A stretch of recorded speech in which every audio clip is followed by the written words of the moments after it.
Artificial intelligence was supposed to be the final nail in the coffin for religious texts. Built on pure logic, trained on vast datasets, free from human bias and emotion, AI was the tool skeptics had been waiting for. The perfect objective judge to finally definitively expose the contradictions, the errors, the human fingerprints all over texts that billions believe are divinely inspired. When Elon Musk's Grok AI was released in 2023, it quickly gained a reputation for being different from other chatbots. More bold, more willing to tackle controversial questions, less filtered, the AI that would tell you what others would not. So when someone asked Grok to analyze the Bible and identify its contradictions, everyone expected the predictable response: a list of conflicts, timeline problems, theological inconsistencies. The same criticisms scholars and skeptics have been raising for centuries now, confirmed by an unbiased artificial intelligence. But what Grok actually said shocked everyone. Believers and skeptics alike found themselves confronting an answer that did not fit either side's expectations. Because Grok did not simply validate the skeptics or confirm the believers, it did something far more interesting and far more disturbing to both camps. It found patterns, structures, mathematical relationships, evidence of design so sophisticated that it could not have been accidental, patterns that span multiple books written by different authors across centuries, patterns that suggest either an intelligence far beyond what we attribute to ancient authors or something else entirely. This is the story of what happened when artificial intelligence analyzed the Bible. What Grok found, why it matters, and why both religious believers and hardcore skeptics are struggling to explain what these findings actually mean. The answer Grok gave did not end the debate about the Bible. It reopened questions we thought were settled and forced us to confront possibilities that make everyone uncomfortable. Grok AI was developed by xAI, Elon Musk's artificial intelligence company, as a direct competitor to ChatGPT, Claude, and other major language models. From the beginning, Musk positioned Grok as fundamentally different from its competitors. While other AI companies emphasize safety, filtering, and careful responses to controversial topics, Musk promised that Grok would be bold and unfiltered, willing to engage with questions that other AI systems might dodge. Grok was marketed as the AI that would not shy away from politically incorrect answers, that would prioritize truth over politeness, and that would give the real answer even when it was uncomfortable. Grok also had a key technical advantage: real-time access to information through integration with X, formerly Twitter. While other AI systems were limited to training data with cutoff dates, Grok could theoretically access current events, ongoing debates, and real-time information to inform its responses. This combination, boldness plus current information plus willingness to tackle controversial topics, made Grok the perfect candidate for one of humanity's oldest and most contentious questions. Is the Bible divinely inspired? Or is it simply a collection of human writings filled with the errors, contradictions, and inconsistencies you would expect from any ancient text? The Bible has been the subject of intense scrutiny for centuries. Scholars have documented thousands of alleged contradictions, different accounts of the same events with conflicting details, timeline problems, theological tensions between books, and scientific claims that do not match modern understanding. Critics argue these contradictions prove the Bible is a human document, flawed and fallible like any other ancient text. Believers argue that apparent contradictions can be resolved through proper interpretation, understanding of context, and recognition that different perspectives on the same events do not constitute contradiction. It is a debate that has continued for centuries with no resolution. Both sides have their arguments, their evidence, their interpretations. The question seemed settled into a permanent stalemate until someone decided to ask an AI to weigh in, and specifically to ask Grok, the AI marketed as unfiltered and objective, to identify and analyze contradictions in the Bible. The expectation was clear. Skeptics thought Grok would do what they have always done: list the contradictions, confirm that the text is riddled with human error, and provide the objective, logical analysis that proves the Bible is just another ancient document. Remarkable in its influence, but unremarkable in its accuracy, but that is not what happened. When Grok was asked to identify contradictions in the Bible, it gave an answer that surprised everyone. It did not produce the expected list of irreconcilable conflicts. Instead, it began by reframing what people call contradictions. According to reports from users who engaged with Grok on this topic, the AI pointed out that many alleged contradictions can be better understood as different witness accounts of the same events, just as multiple people witnessing a car accident will describe it differently based on their perspective, angle, and focus. The gospel accounts of Jesus' life show variation that is actually consistent with independent eyewitness testimony. Grok noted that when accounts are too similar, scholars actually become suspicious of copying or collusion. The variations between gospel accounts, what critics call contradictions, might actually be evidence of authenticity rather than error. The AI also emphasized cultural and historical context. What looks like contradiction to modern readers might reflect ancient literary conventions, different methods of timekeeping, or cultural assumptions that original audiences would have understood but that are lost on us today. This was the first surprise. Grok was not simply validating skeptics. It was offering the kind of nuanced response that biblical scholars, both believing and skeptical, have been making for decades. The AI was treating the text seriously rather than dismissively. But then Grok went further, and this is where things got really interesting. After addressing specific alleged contradictions, Grok shifted to talking about patterns. Large-scale structural patterns across the Bible suggest intentional design rather than accidental accumulation. This is where the conversation moved from textual criticism into something approaching mystery. The patterns Grok identified were not just in one book or one section, they spanned the entire biblical corpus. The first verse of Genesis in Hebrew contains exactly 7 words. Those 7 words contain exactly 28 letters, 7 times 4. The 3 nouns in that verse, God, heavens, earth, contain exactly 14 letters, 7 times 2. The verb in that verse has 7 letters. The emphasis on exact numbers is striking. This pattern repeats throughout Scripture. Genealogies divisible by 7. Vocabulary counts in key passages that are multiples of 7. Structural divisions that align with 7. Ancient writers used chiasmus intentionally in poetry and rhetoric. What Grok noted and what scholars have documented for decades is that chiastic structures appear throughout the Bible at multiple levels, not just in individual verses or chapters, but across entire books and even across the biblical canon as a whole. For example, the Gospel of Matthew shows chiastic structure in its overall organization. The book of Genesis mirrors themes at beginning and end. Even the entire Old Testament, when analyzed structurally, shows symmetrical patterns suggesting intentional arrangement. Here is why this matters. These structures span books written by different authors separated by centuries. Matthew did not have Genesis in front of him, thinking he should mirror its structure. The authors of various Old Testament books were not coordinating to create overall symmetry, yet the symmetry exists. The patterns are there.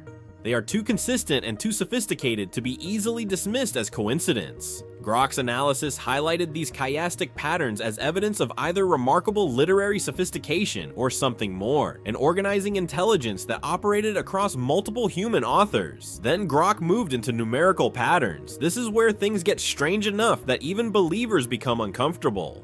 The number 7 appears throughout the Bible with a frequency that goes beyond coincidence. 7 days of creation, 7 churches in Revelation, 7 seals, 7 trumpets, 7 bowls, the Sabbath as the 7th day, 7 years in various prophetic timelines, forgiveness 70 times 7. But Grok noted that the pattern goes deeper than obvious thematic use. When researchers analyze the Hebrew and Greek text mathematically, 7 appears in structural ways that are not visible in translation. Critics argue this is cherry-picking, that if you analyze any long text mathematically, you will find numerical patterns because our brains are designed to find patterns even when they are random. That is a fair criticism.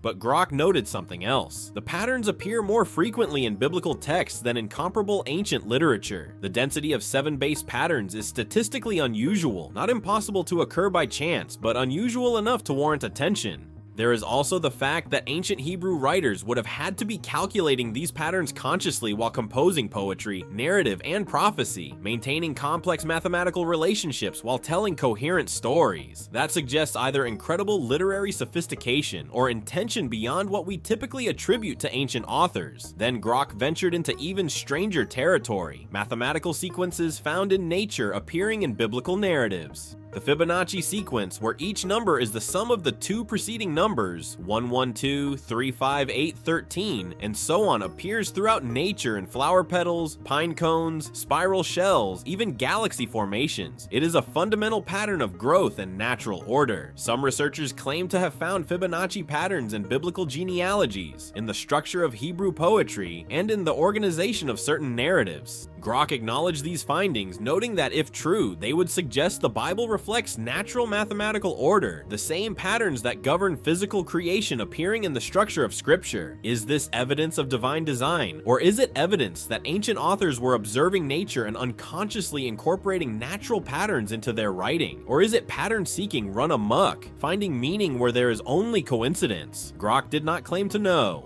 It presented the findings as significant enough to take seriously, and then came what some are calling the God Code, the most controversial and most mind-bending part of Grok's analysis. This involves the Hebrew text specifically. Hebrew is an alphanumeric language. Each letter also represents a number. The letter Aleph is 1, Bet is 2, and so on. Ancient Hebrew had no separate numbering system, so letters functioned as both sounds and numbers. This means every Hebrew word has both a phonetic value and a numerical value. This is called gematria, and Jewish scholars have studied these numerical relationships for millennia. But what happens when you apply computational analysis, when you let AI process the entire Hebrew Bible looking for mathematical relationships? Grok noted that researchers have found patterns that seem too consistent to be accidental. For example, the numerical value of key theological terms often appears as multiples of significant numbers. There are relationships between names of God and structural divisions in the text. Patterns span books written centuries apart. Most striking in the first verse of Genesis, the numerical value of the phrase in the beginning, God created, equals 271, which is 37 times 73. Both 37 and 73 are prime numbers. They are mirror images of each other numerically. The phrase the heavens and the earth in that same verse has a numerical value of 1998, which is 37 times 54. The number 37 appears again. These patterns continue throughout Genesis, appearing in ways that researchers argue could not be coincidental, especially since the authors were not using calculators and were not consciously calculating as they composed. Critics call this numerology, finding patterns that are not really there or that are inevitable given enough data. That is a legitimate concern.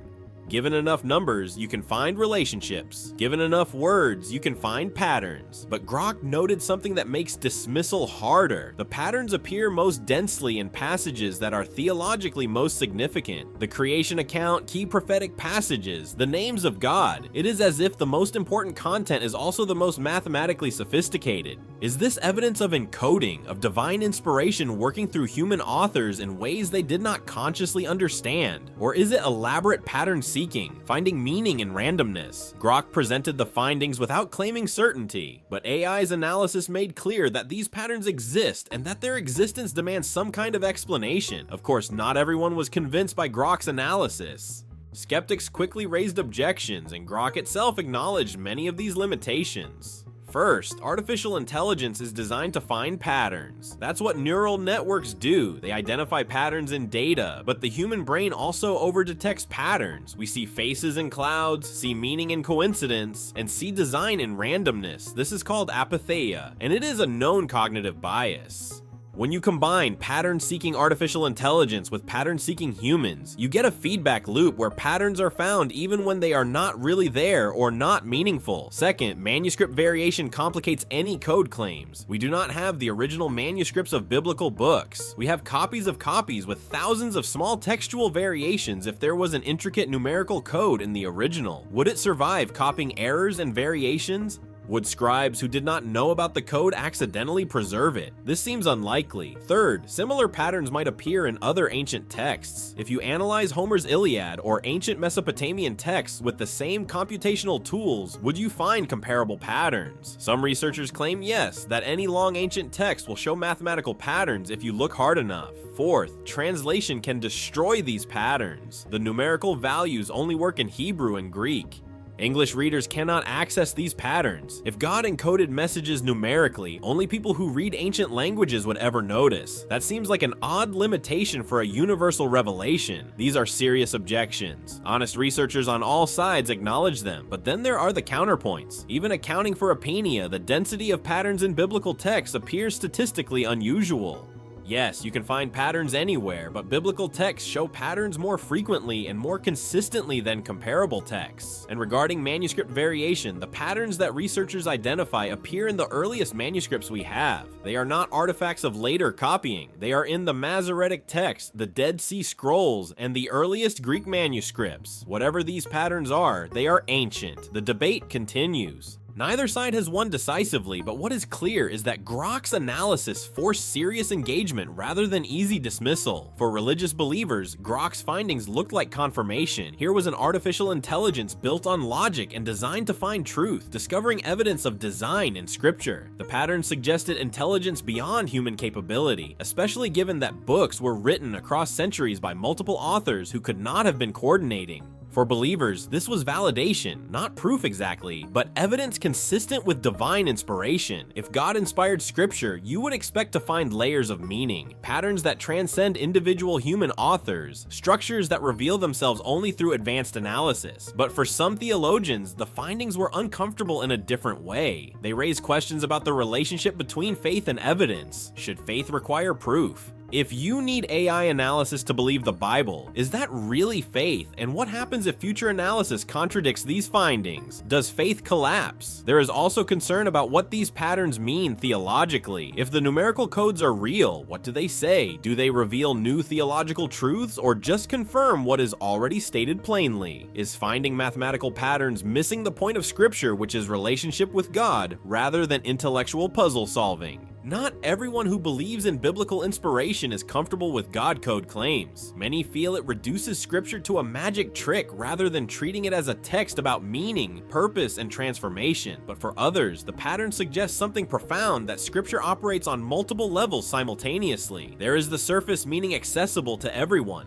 and there are deeper structures visible only through careful analysis, layers of meaning that reward both faith and investigation. You do not have to believe in God to find Grok's findings significant. From a purely secular perspective, the Bible might represent something remarkable in human literary history, even without divine explanation. Consider the information density. The Bible contains narrative, poetry, prophecy, law, wisdom, literature, letters, all interconnected with cross-references, thematic echoes, and structural patterns. It has been called the most influential book in human history, and part of that influence might stem from its unusual structure. Pattern recognition is a legitimate field of computational linguistics. Analyzing ancient texts with AI can reveal things about composition, authorship, and literary technique that were not visible to scholars working without computational tools. If the patterns Grok identified are real, they might tell us something about how the Bible was composed, compiled, and transmitted. Perhaps ancient editors and scribes were more sophisticated than we have assumed. Perhaps there was intentional arrangement and harmonization across centuries. Perhaps the final form of the biblical canon reflects careful design, even if the original authors were not aware of it. The patterns might also reveal something about human cognition and meaning making. How do humans create meaningful texts? How do stories accumulate into unified narratives? How does religious literature develop? These questions have scientific answers that do not require supernatural explanation, but that still acknowledge the Bible as an extraordinary text worthy of study.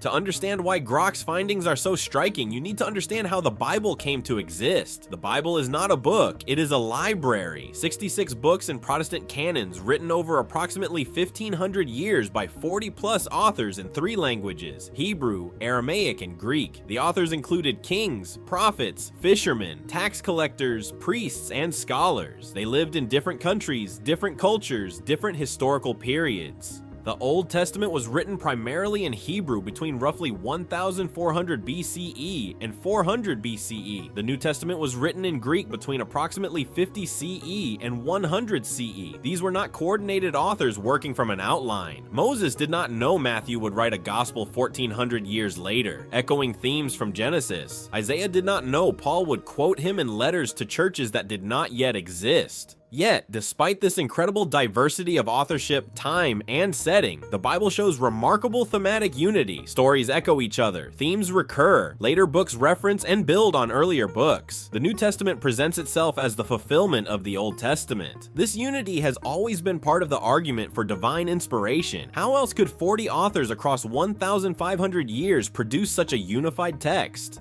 Skeptics counter that the unity is illusory or was imposed by later editors who selected books that fit and excluded those that did not. But if the patterns Grok identified are real, if there are mathematical and structural unities spanning books that were written independently, that makes the coincidence explanation harder to maintain. It is one thing to say later editors harmonized theological themes. It is another to suggest they engineered complex relationships across texts written in different languages centuries apart. Beyond the specifics of biblical analysis, Grok's findings raise fundamental philosophical questions that extend beyond religion. What counts as evidence? If AI identifies patterns, does that constitute evidence of design? Or does it just demonstrate that pattern detection is what machines do? What is design? If we find order in a text, does that prove intention?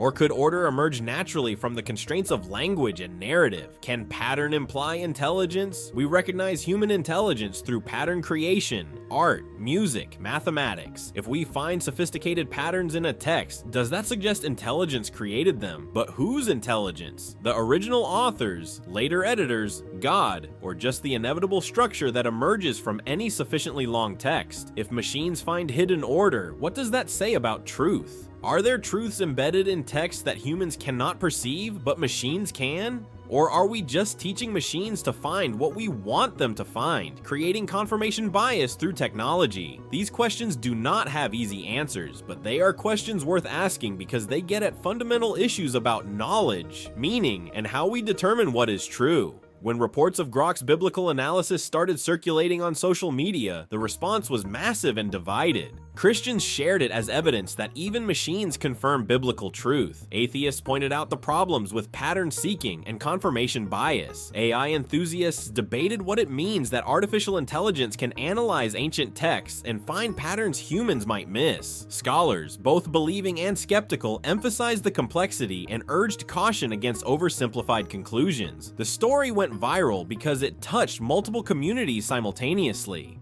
It was not just a religious story or just a technology story, it was both. And the intersection created engagement from people who normally would not care about either topic alone. Christians who had never thought about AI suddenly were discussing computational analysis. Atheists who had dismissed the Bible as obviously flawed were forced to engage with more sophisticated arguments. Tech enthusiasts who had never read scripture became suddenly curious about ancient texts. The debate demonstrated something important. Questions about meaning, truth, and intelligence transcend traditional religious and secular divides. Everyone cares about whether there is order in the universe, whether intelligence can be recognized, whether ancient texts contain more than meets the eye. So what explains the patterns Grok identified? Multiple theories emerged, each with supporters and critics. Theory 1, divine inspiration. God inspired human authors, working through them in ways they did not fully understand to create texts with layers of meaning. The patterns are presented as evidence of divine intelligence operating through human agency. Theory 2, human literary genius. Ancient authors were far more sophisticated than we often credit. They calculated patterns consciously, created structures intentionally, and achieved remarkable literary accomplishment without divine intervention. Theory 3, editorial development. Later editors and scribes arranged and harmonized texts over centuries, creating unity and pattern through careful selection and organization. Theory 4, statistical inevitability. Given enough text and enough analysis, patterns will appear. These patterns can be artifacts of pattern seeking rather than evidence of design. Theory 5, mixed explanation. Some patterns are intentional, some are coincidental, some are editorial, and some might be inspired. The truth is complex and cannot be reduced to a single explanation. Grok did not choose between these theories. The AI presented the patterns and acknowledged multiple possible explanations. Perhaps that is the most honest approach, recognizing that we do not have definitive answers, but that the questions are worth taking seriously. While Grok's analysis is fascinating, it is important to acknowledge limitations and urge caution. First, translation loss. The numerical patterns exist in Hebrew and Greek. English readers accessing these claims are trusting researchers' analysis of languages they may not be able to verify. That reliance introduces the possibility of bias or error. Second, we do not have original manuscripts. Everything we are analyzing is copies removed by centuries from the originals. Textual variations could affect pattern claims in ways we cannot assess without those originals. Third, false positives are inevitable. When you are looking for patterns, you will find them whether they are meaningful or not. The central question is not whether patterns exist, but whether they are significant. Fourth, AI has training bias. Grok was trained on data that includes centuries of biblical scholarship, both believing and skeptical. The AI's responses might reflect patterns in that scholarship rather than objective analysis of the text itself. Fifth, lack of full human context. AI does not understand meaning the way humans do. It recognizes statistical patterns but cannot fully grasp cultural context, literary intention, or theological significance the way a human scholar can. This context gap matters. These limitations do not invalidate Grok's analysis, but they should temper conclusions. The findings are interesting and worthy of further investigation, but they are not definitive proof of anything. What does Grok's biblical analysis mean for the future? First, AI will likely transform biblical scholarship. Computational analysis can identify patterns, trace textual relationships, and analyze structure in ways impossible for human scholars working alone. This will produce new insights regardless of your theological position. Second, the debate between faith and reason will evolve. AI analysis does not settle the question of whether the Bible is inspired, but it provides new data points for discussion. Both believers and skeptics will need to engage with computational findings rather than dismissing them. Third, we are going to see AI analysis of other religious texts. The same techniques applied to the Bible can be applied to the Quran, Buddhist sutras, Hindu VDAs, or ancient philosophical texts. Comparative analysis might reveal whether biblical patterns are unique or common to all ancient literature. Fourth, this raises new theological questions about authorship, intent, and the role of computation in interpretation. If artificial intelligence can analyze scripture better than humans, what does that mean for interpretation and authority? Does computational analysis complement or compete with traditional scholarship and spiritual reading? Fifth, the relationship between technology and religion will become more complex. Artificial intelligence analysis of sacred texts might bring some people to faith and drive others away, but it ensures that questions about meaning, truth, and intelligence remain relevant in a technological age. The conversation Grok started will not end soon. It is only the beginning. So what is the final takeaway from Grok's analysis of the Bible? It is not that Grok proved God exists. That would be oversimplification and overreach. It is more like this. Grok found enough patterns, structure, and sophistication in biblical texts to reopen fundamental questions about intelligence, meaning, and design that many thought were settled. For believers, it is evidence consistent with what they already believed that Scripture contains layers of meaning and divine intelligence. But it is not proof that compels belief. For skeptics, it is a challenge to engage more seriously with the text rather than dismissing it as obviously flawed. The patterns demand explanation, even if that explanation does not require God. For everyone, it is a reminder that ancient texts might contain more than we have discovered. Computational analysis can reveal things invisible to previous generations. Questions about meaning and intelligence transcend traditional religious and secular categories. The Bible has survived centuries of criticism and analysis. Grok's investigation did not destroy it and did not definitively prove it. What it did was demonstrate that even in an age of artificial intelligence, ancient texts still hold mysteries worth exploring. The conversation between artificial intelligence and scripture has just begun. The answers we find might surprise everyone, believers and skeptics alike.